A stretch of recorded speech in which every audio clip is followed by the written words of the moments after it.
Before we jump into the episode today, I want to share something with you from my heart. First of all, thank you so much for listening to the podcast. I really can't tell you how much your support means to me. We've been doing the podcast now for almost 4 years. I can't even believe it. And I'm so grateful for each and every single one of you that listens, shares an episode with your friends, sends me a DM or a text message letting me know how an episode resonated with you or any aha moments. Seriously, I couldn't be more grateful to be able to create this podcast. It has been such a blessing in my life, and I love hearing the ways it's been able to provide value in yours as well. One thing you might not know is how much work it takes to be consistent with a podcast. In fact, did you know that the majority of podcasts don't make it past episode number 10? And we are well beyond that. And it's just a lot thinking of the episodes, recording them, editing them, managing the guests, making sure that everything runs smoothly and gets uploaded consistently and regularly. And so that's why I have created an amazing opportunity for you to support the podcast monetarily. And in exchange for that, you will get exclusive premium subscriber content. So for as little as $3 a month, you can become a premium subscriber of the podcast. And every month I will upload new voice-guided workouts and breathwork meditation audio for you. So that way you can work out with me, coaching you in your ears. You can also take a moment to reduce your stress and relax and come down and ground down with one of my breathwork audios.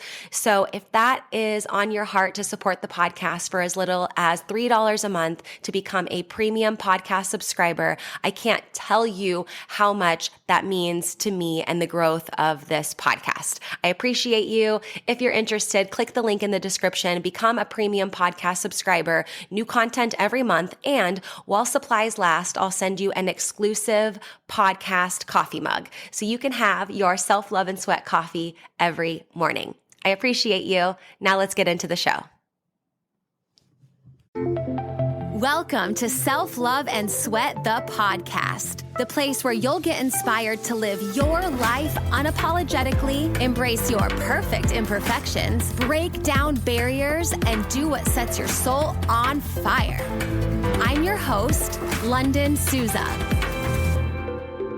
Hey, have you grabbed your free Self-Love and Sweat monthly calendar yet?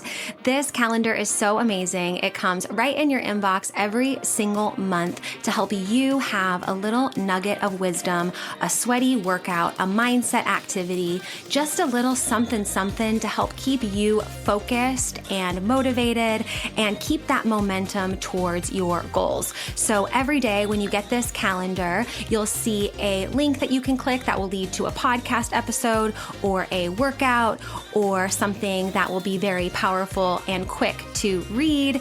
And then you'll also see on the top left corner of every single day, there's a little checkbox in the calendar. And what that is that's for your one thing. You can choose one thing every month, or it can be the same, something that you want to implement, and make this something that you can easily implement, like daily meditation or getting a certain amount of steps or water, for example, and staying hydrated, and even taking your supplements. This can be something if you want to get more regular doing a particular habit and routine, you can choose what that checkbox means. So if you want your Self-Love and Sweat free monthly calendar delivered right to your inbox every month on the first of the month, go to lifelikeLondon.com/calendar, fill out the form really quickly, and you will have your calendar in your inbox within a few short minutes. That's lifelikeLondon, lifelikeLondon.com/calendar. Go get yours for free and enjoy this episode. Welcome to the podcast today. Today's episode is pretty special, at least to me. I am turning 34. So the day this podcast releases is my birthday, November 18th. But at the time of recording this, it's actually November 8th. So I turn 34 in 10 days. And I just wanted to talk about what I've learned over the last 34 years of my life.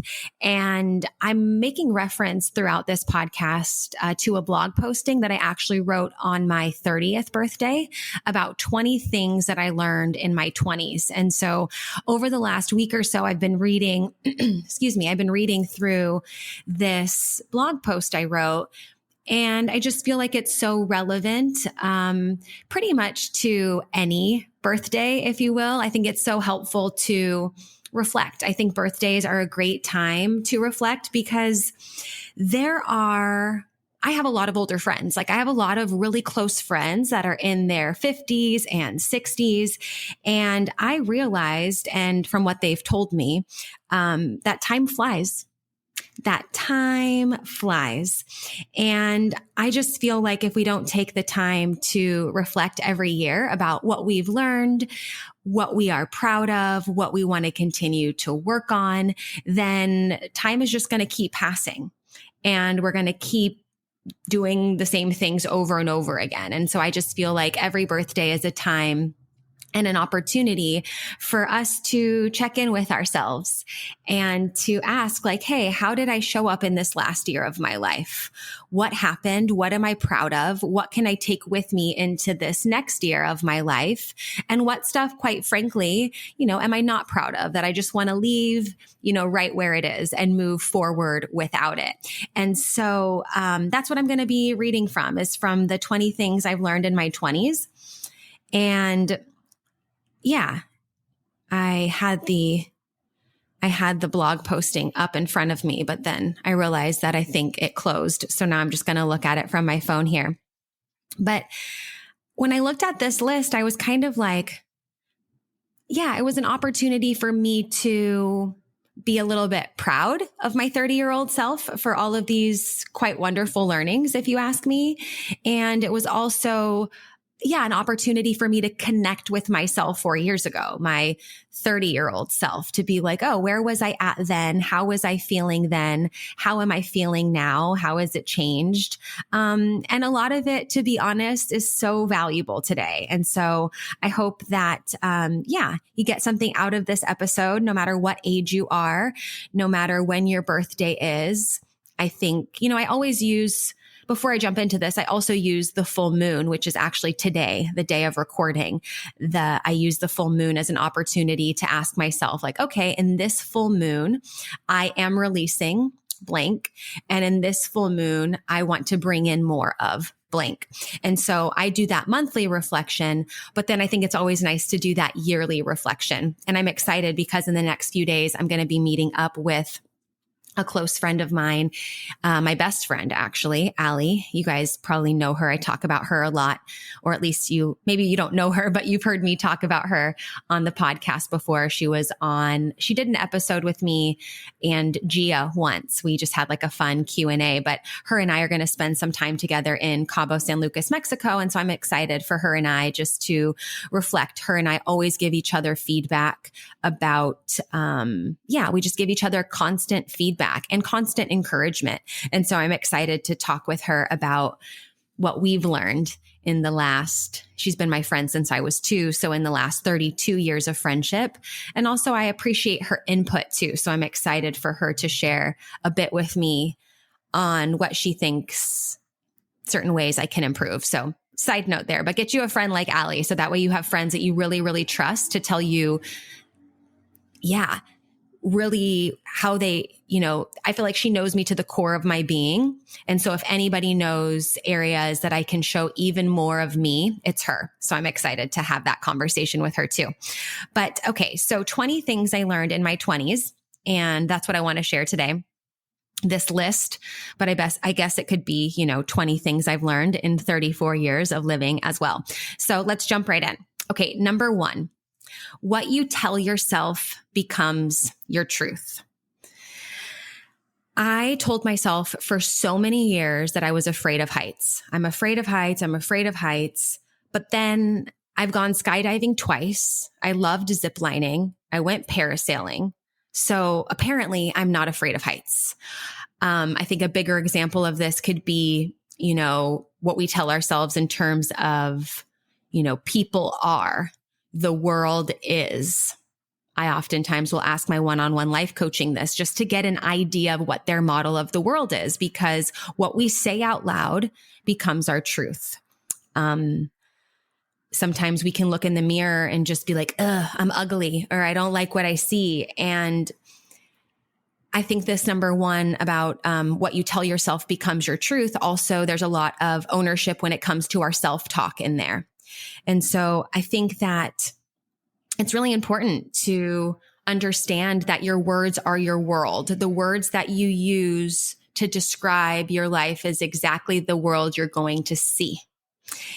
And yeah, I've learned that a lot. So changing my words and changing my world is a very big part of who I am. I'm constantly asking myself, okay, is the way that I'm saying this the most empowering for me? And if it isn't, then how can I make it even more empowering? And I'll also add here that it comes in baby steps. So for example, I was working with a one-on-one client who, her current truth, or what she was telling herself over and over and what she was believing to be true, is that she really cares about what people think about her. And it was a very big leap to say, I don't care at all what people think about me. So when you are switching your words to go in the direction more of the truth that you want to see, it's nice to have the little baby steps. So instead of going from I care to I don't care, we worked on her and I.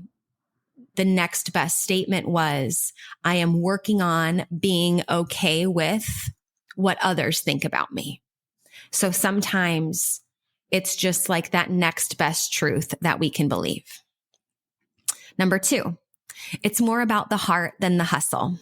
You can work all day long and put in a ton of hours. But when your heart is in the right place and you're dedicated to that mission, you know your why, it doesn't feel like a hustle at all. I was recently at a wedding for a friend of mine, and me and a handful of friends, we got an Airbnb house together, and I had my computer out and I was like doing some things. And one of my friend's husbands asked me, "Are you working?" And my answer was, "Oh, I'm always working." Because I am, because what I do is synonymous with my purpose. Now I understand that might not be the case for everybody. And that's why I work with a lot of my one-on-one clients, is to really like cultivate that purpose and live that purpose.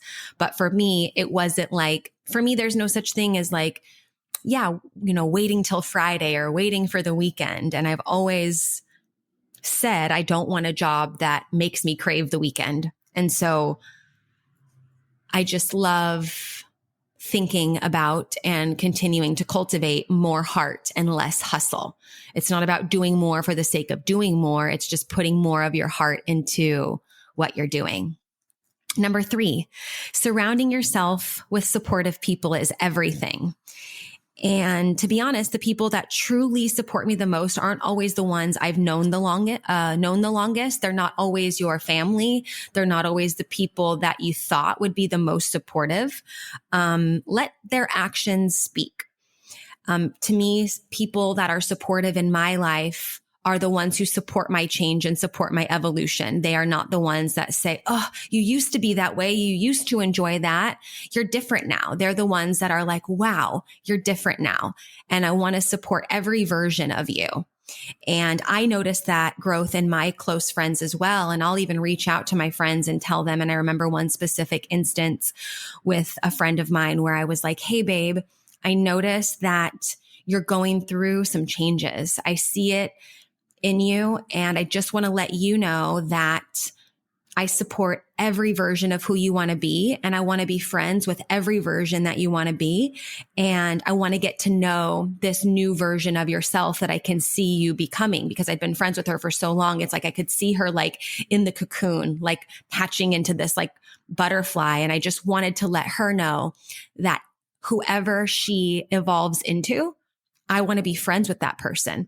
And I think friendships are a lot like relationships, where as we grow and evolve, we get to know each other more and more. And so be that supportive friend. If you have a friend where you can see that, tell them, hey, I see you changing and I love it. I'm here to support it. Because oftentimes what people do is they'll say, oh, you're changing and I don't like it. And I don't want to be that friend, and I don't want to have friends like that in my life. Number 4, if what you're going after doesn't scare you a little bit, it's not big enough. Your goals should spark that fire in you that make you want to jump out of bed in the morning, but at the same time, they're so big that they almost make you want to throw up. Sometimes I feel that way where I'm like, oh my gosh, and I have these big goals and these big dreams. And then I just remember, hey, you got this. Scary is good. Scary means you're going after something that's big. And scary means that you are, when I feel that,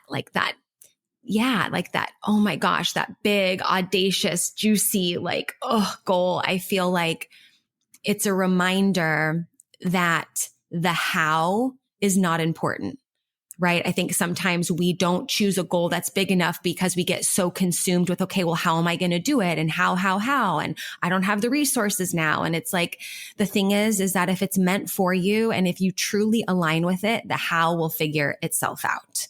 And I've seen that happen time and time again, where I just sit in my meditation and I'm just like, I know the feeling. I know where I want to be. I know what goal I want to get to, but I don't know how. And I just feel like the last 2 years have been a true testament to that, because I moved back from Austria back to America.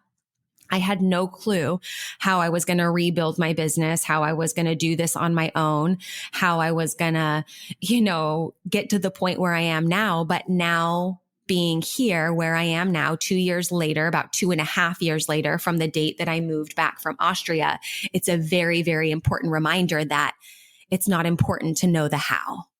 It's important to step in faith, to take action despite not knowing the how, and co-create the how with the universe. Number 5, you don't have to accomplish everything right now.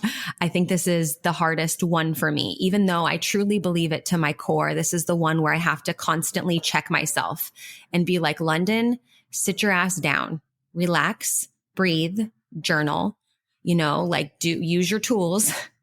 I oftentimes find myself coaching myself or texting my coach, Scott, who's been on the podcast a bunch, and just being like, hey, I need to talk through this. I'm finding myself trying to, eat the whole enchilada, not one bite at a time. And so that's a big learning that I've had, is enjoy the journey, enjoy the ride. If you can't enjoy the journey, you're never going to enjoy the destination. And I think that one's really powerful.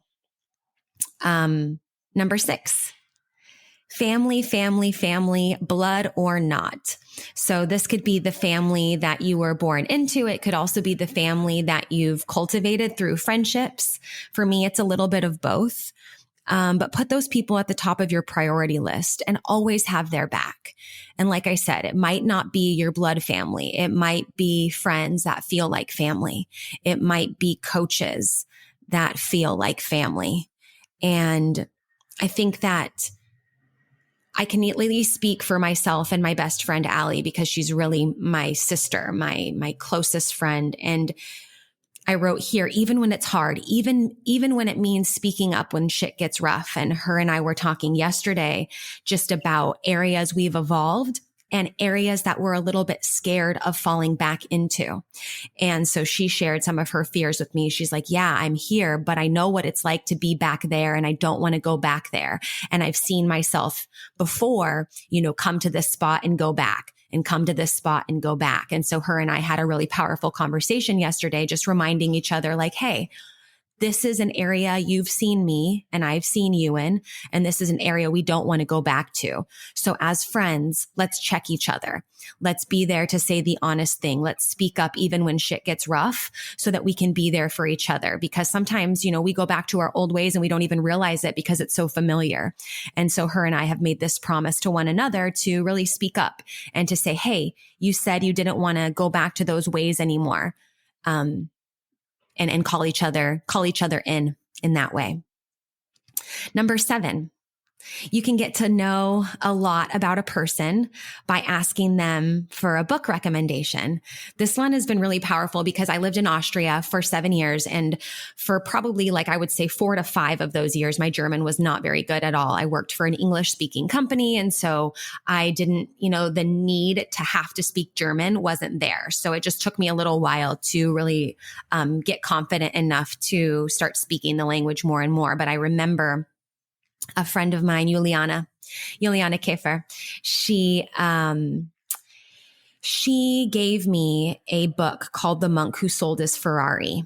And she would come to my workout events a lot. And her and I just had this connection. I could feel it. And we would always just see each other and smile and get excited. And, one day she gave me the book, The Monk Who Sold His Ferrari. And she was like, yeah, I have this book in German, but I wanted to get it for you in English. And so I grew to love her so much more as a person just by knowing that she loved this book as well. And so I find it very cool now to ask people for book recommendations, just to get an idea of what their favorite book is so that I can get kind of an insight into their brain and into their mind, and just kind of what excites them when it comes to books. So yeah, I think that's something that I've learned too, is just, you can learn a lot from people by their book recommendations. And so a lot of my close friends, we read a lot of books. We listen to a lot of audiobooks, and it's cool to have that. And sometimes me and Allie, my best friend, we'll read the same book, and we will have a little mini book club with each other and just be like, okay, I'm going to read this book. You're going to read it too. And let's discuss. Or, there's sometimes that my best friend Allie's read a book and then she'll recommend it to me, and then I'll read it and we'll talk about it. So it's kind of cool to have that connection, when we don't live really in the same town. Okay, number 8, working in is way more worth it than working out. Meditation, reflection, massage, a nice bath, noticing the beauty around you is so much more rewarding than a HIIT workout. And I wrote here, and I really love HIIT workouts. But I think that maybe some of you listening can relate, where we just do more.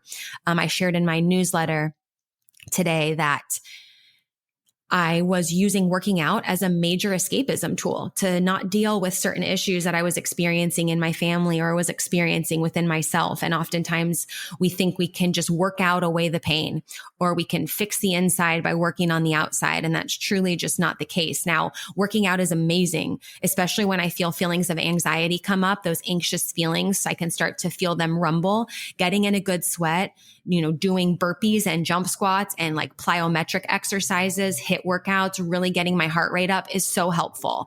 But I think that it's important to know that working out is not the only tool, and you have to have the other side of the coin, the yin to the yang, if you will, to really give love back to yourself. And that's why meditation has been a major practice in my life. I do it every single day. I can't imagine a day without it. Even on the days I don't want to, right? It's like a workout for your brain. So even on the days you don't want to work out and you push yourself to do it, that's a workout for your body. That's also a workout for your mind. And any time that I just find myself, I have so much to do, I can't sit down to do a meditation, I'm like, no, girl, sit your ass down, do your meditation, and then step into the world. Because the thing is I find that the more time I take for the work-ins, the better I show up as a person in this world. I find that I'm kinder, that I'm more open, that I'm slower to react, that I'm more emotionally regulated, and I'm just more in alignment with the person that I want to be. Number 9. Social media or in person, be you. Hey, really quick, I want to interrupt the podcast for just a minute to tell you about one of my favorite supplements for hair, skin, nails, digestive, and gut health. And that is Snap Supplements Super Greens with collagen. Now, if you're following me on social media, you've probably seen me post about this a bunch because honestly, this product tastes amazing and it's jam-packed with nutrients, like I said, to support healthy hair, skin, and nails. It helps support detoxification, a healthy immune system, and there's even probiotics in there for a healthy gut. It's non-GMO, no sugar added, soy-free, grass-fed collagen, and every scoop is going to give you 7 grams of protein. And this is why I love it, because it's not like a protein shake. It's just a scoop of powder. It tastes amazing. I put it in water, or if I want more hydration, I'll put it in coconut water and mix it up. And it's like having a nice, refreshing beverage that's packed with a bunch of super greens and protein. So what I'm super excited about is that for listening to the podcast, you'll get this discount here, nowhere else, but for listening to the podcast. You can save 25% off on all your SNAP supplement purchases, including the super greens with collagen. And you do that by using code Lunden25 at checkout. That's LUNDEN 25. LUNDEN 25 to get 25% off at checkout. You can shop on snapsupplements.com, or you can shop on my website, lifelikeLondon.com/supplements. And you'll see there's already an additional 10% taken off. But you, because you're a podcast listener, you're going to get 25% off when you use the code Lunden25 at checkout. LUNDEN 25 at checkout to get your SNAP supplements, super greens, and collagen, and all your SNAP supplements for 25% off. Now, let's get back to the show. I think that one of the biggest or best compliments, I would say, the one that I appreciate the most that I get, I used to get it a lot when I lived in Austria because I was doing a lot of big fitness events with thousands of people all over Europe and Japan and stuff like that. But even people will say that to me now, which is really cool, is they'll say, I feel like I already know you. I feel like I already know you from social media. And I find that I take that very seriously. And that's actually something that I'm working on with Allie, my best friend, is telling her like, hey, I want to be able to be even more vulnerable. I want to really show the true Lunden, because I think no matter what, social media can still be a place where we don't show everything. And I personally don't like it. And, maybe this is just me, when someone shares everything, right? Like they go to a restaurant and the service was poor and they share about it. A friend got mad at them and they, share it, like airing out all their dirty laundry. But I think, at least in my space and what I do on social media, I find that taking some of the learnings, processing them, and then being open to sharing them later is really, really helpful and powerful. And so that's part of one of the agreements I made with Allie was like, hey, I really want to work on continuing to show me as I evolve. And I need your support in doing that because, she knows me to the core of my being. And like I said, it's one of my favorite compliments. I take it as a compliment when people say, I feel like I already know you because I watch you on Instagram or I listen to your podcast.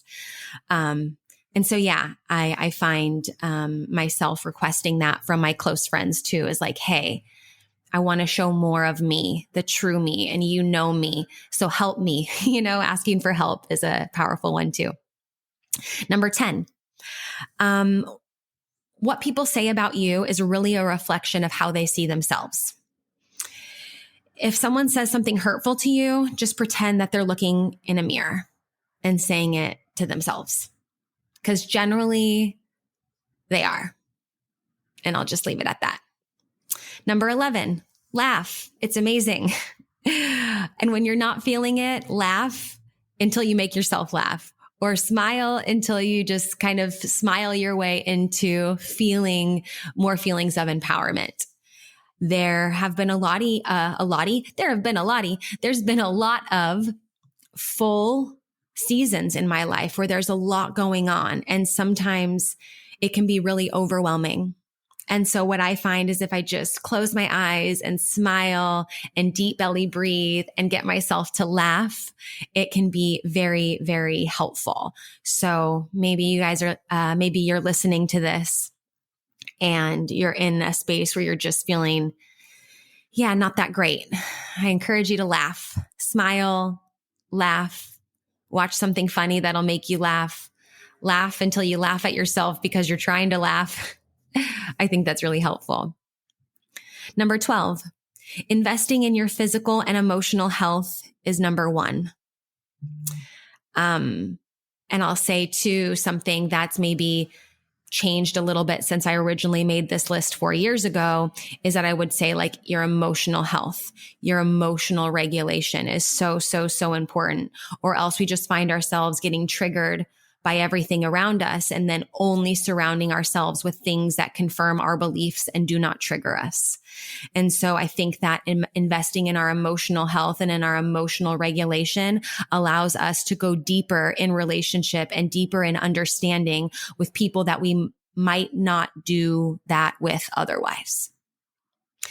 And I found that's helped me stay in situations instead of running away from them and just being like, oh, that triggers me. So toxic and boundaries. It's like, no, actually, how can you emotionally regulate even more so that you can have even more learnings from this experience? And after I do that, if boundaries are necessary, then absolutely. But I think that sometimes we can get triggered by others. Yeah, just beliefs, the way they do things, whatever, and we can automatically judge in that space. So I think emotional well-being and emotional regulation is very helpful. And then of course, physical health. I mean, that's major. It's so helpful on so many different fronts, but it's not the only front. It's not the only thing that we need to be thinking about. Number 13, being busy isn't cool. You can't get the time back. This is a word, busy, that it was the first word that I consciously switched in my vocabulary, where I switched busy to full and abundant. And I would say things like, oh, I had a very full day, or I had a very abundant day. And yeah, I feel like saying you're too busy is a cop out. Instead of saying that, I don't think we owe people an explanation at all, but I like to explain sometimes. And here's the word choice that I like to use. Hey, I have a really full day.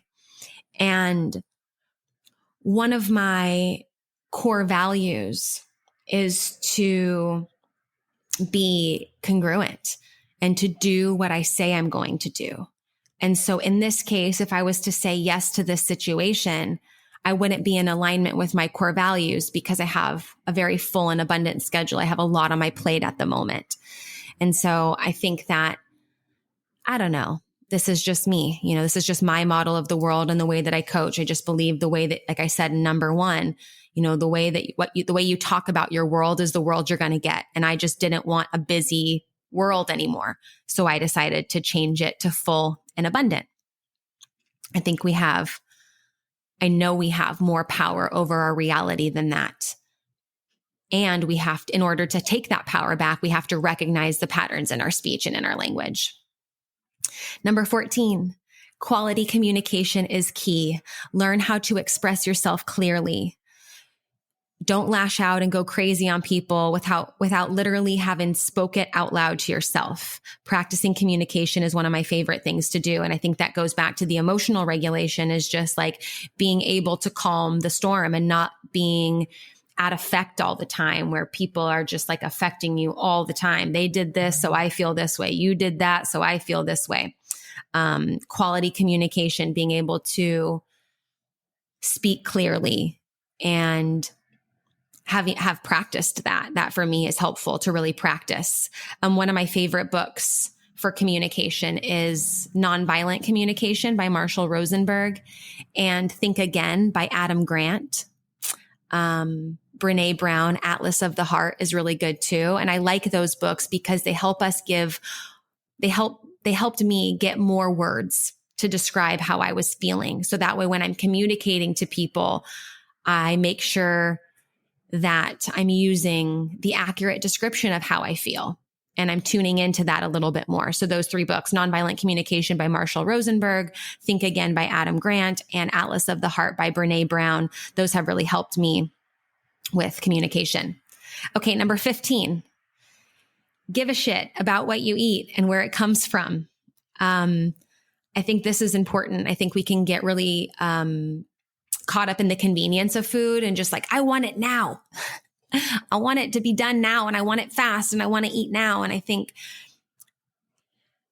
that it's so cool to be in relationship with people who provide food to you, whether it's the person at the restaurant that you go to or the farmer that you might buy your vegetables from.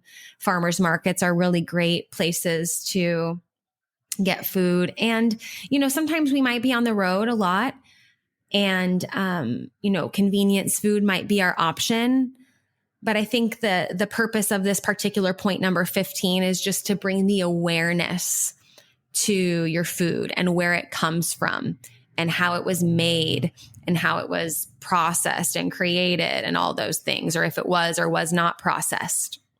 I think it's not just like, is it healthy or is it not? Or what are the calories in it? It's like, where did it come from? What's the energetics of this food? I like to think a lot about that. Number 16, slow down. Slow down. I think one of the best habits I've implemented, I think, and this also goes with number 15 about kind of nutrition and food, is taking 3 deep breaths before we eat. I think that really allows us to just like slow down, transition from whatever we were doing before to making it mealtime. And even during eating, like slowing down, chewing your food, chewing each bite like 20 to 25 times, mixing it with your saliva, allowing the enzymes in your saliva to start to break down the food before swallowing it. And I think slowing down, can be very beneficial in many areas of our life. And I think we can especially practice it when eating, because the way we do one thing is the way we do everything. I believe that. So I think that when we start to slow down in one area of our life, we get to slow down in other areas of our life. And I find that mealtime is a really great opportunity to slow down. Number 17, don't dwell on the past. Your life is moving forward, whether you want it to or not. The best thing that you can do is make your next decision better. When I'm working with my one-on-one clients and even myself, we can oftentimes get very caught up in how we don't want to feel based on past experiences. I don't want to feel that way. I don't want to, do that. I don't want it to be, I don't want to be like that person who's in my past. I don't want this. And what I often ask myself and my clients is like, okay, you seem to be very clear about what you don't want and how you don't want to live and the feelings you don't want to feel. But how do you want to feel? Let's focus on what you do want, not what you don't want. And so when I think about dwelling on the past, it's really a reframe of like, okay, what can I learn from those past experiences so then I can make my next decision even better. Number 18, nobody is to blame for your life circumstances. Stop pointing the finger at other people. It's not their fault. It might not technically be your fault either, but I don't want to give my power away to someone else. Oh, because of you, you made me feel this way. You did this. It's like common denominator, ownership. What can you do to make sure this doesn't happen again? Maybe it is a boundary. Maybe it's a change of the way you think. Maybe it's a change of what you're making it mean. I think oftentimes the biggest issue is that the meaning that people attach to certain things. This person did this to me, and that means that they're horrible, they're this, they don't care, they don't love me. And it's like, well, in their model of the world, it might not mean that. So you're putting details in a story that's like not even your own when it comes to what their intentions might be, right? So sometimes it's helpful. In fact, a lot of the times it's helpful just to take full ownership and come back to that. Number 19, yoga is the bomb. And I think I'm learning that even more now as I get closer and closer to 34, is that rest and recovery and mobility and flexibility is just so important. It's so important to get that recovery part of your workout down. And I think yoga is a very, very good strategy for that. I can honestly say now, me today, almost 34, I definitely don't do as much yoga as I know would be helpful for me. And most of the time in my workout warm-ups, I do some sort of like quick yoga mobility and flow. But as I'm reading this, I'm reminding myself like, hey girl, don't forget to do more yoga, because that is, really restorative for our mind and for our body. And so, yeah, yoga is the bomb. Number 20, I wrote this to myself, 30 isn't old, note to self. And I guess now I can say 34 isn't old. 40, I mean, old is a mindset. And I had a really beautiful conversation with Gail Gensler on my podcast recently about ageism and about the word senior and about the mindset of what we think we should be and be doing or not doing by a certain age. And so I say this to myself. I say this to everyone listening, to you listening. Age is a mindset. And the more we take care of our body physically, the more we nurture our body with quality nutrition, the more that we learn to emotionally regulate better, the more we learn to communicate better, the more that reality that, age is just a number is real. Because if we don't take care of our physical body and our emotional body, we're going to feel the feels of aging much sooner than we would otherwise. And another thing I'll add is to continue to be learning, to continue to be a constant student, to continue to build new neural pathways in our brains as we get older is so important.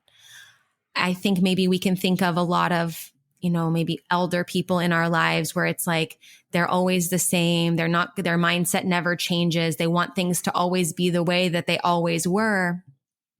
And to me, I feel like growth is the reason why we're on this planet, is to grow and to learn and to evolve and to change. And so I guess I would add a number 21 to this list and say like the ABL mentality, always be learning about yourself.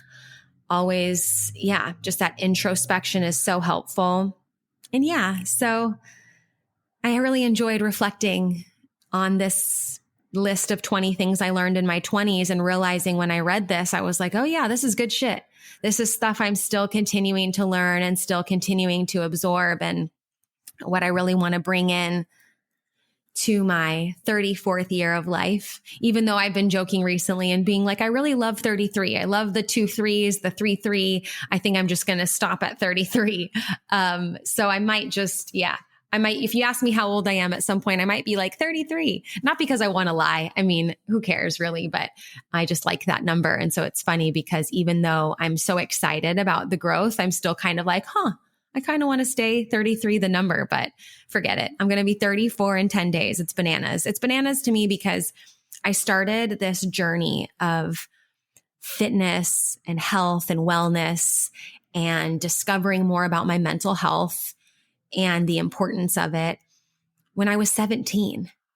And so I'm really like connecting with her right now, that 17-year-old version of myself who moved out of her parents' house, went to college, started to learn more about life. I came from a pretty small town, and I think you learn a lot from just traveling and growth and everything. And so I'm just taking a moment to appreciate that 17-year-old version of myself all the way up to this 10 days shy of 34 version of myself. And of course, when you're listening to this, I'll already be 34. But thank you for being a part of this episode and listening and tuning in. If you have any learnings that you would add to this list, I would love to hear them. You can send me a DM on Instagram. I'm pretty much, that's my favorite place to hang out, if you will. So you can shoot me a DM on Instagram. I'm at Life Like Lunden everywhere. You can also hit reply to any of the emails that I send you. So if you're on my email list, you can just hit reply to any of the emails I send, and you can say, hey, I listened to your podcast about, the things you learned on your 34th birthday. Here's what I would add. I would love to hear more, of what you would add, because you're so brilliant. I feel like every time I get messages from listeners, I'm like, yes, you're so awesome. So I'd love to hear from you. Happy today. Happy birthday if it's your birthday too, or happy birthday to any of my fellow Scorpios. And yeah, I appreciate you. Thanks for listening. Thank you so much for listening to this episode of Self-Love and Sweat, the podcast. Hey, do me a favor. Wherever you're listening to this podcast, give us a review. This really helps a lot. And share this with a friend. I'm only one person, and with your help, we can really spread the message of self-love and sweat and change more lives all around the world. I'm Lunden Souza, reminding you that you deserve a life full of passion, presence, and purpose, fueled by self-love and sweat.